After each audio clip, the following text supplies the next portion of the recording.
Still love you. That's what he said. Are you still in love with him? How when you're... He explained to a final witness that he can get away with things, and stated that one of the things he had gotten away with was killing his wife.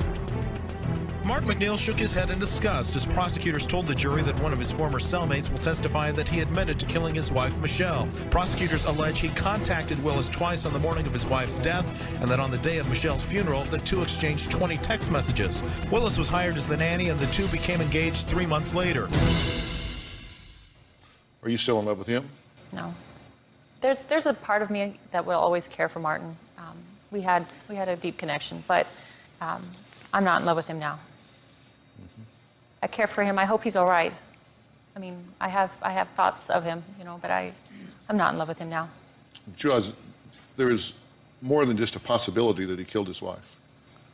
I mean, he has been convicted of it. He has been convicted, yes. A very good friend of mine and a good friend of the show is here, former FBI profiler and NBC criminal analyst, Clint Van Zandt. Clint, you and I have worked on cases before. In fact, we've talked about some cases that have an eerie parallel to what's going on here that I think she may not be aware of. Yeah.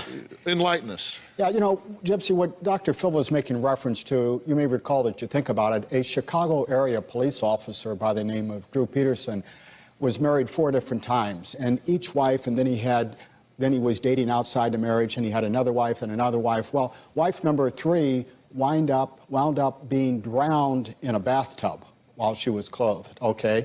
And then wife number 4, when she was planning on moving out of her husband, she disappeared. She's never been seen again.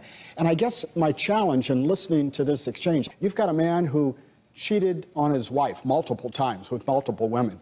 He cheated on his children, what, 8 children? Yes. He cheated on all of his children. He cheated on the government.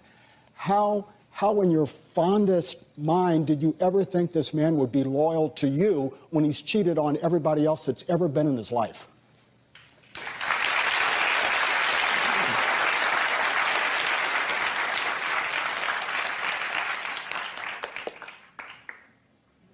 That's a very good question. I guess I loved him so much. I hoped and I thought that I think when you're in love with someone, it's very easy to get very delusional, and you see what you want to see, and you trust what you want to trust, and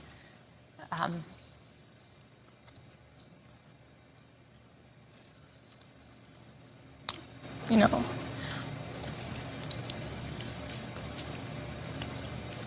Sorry.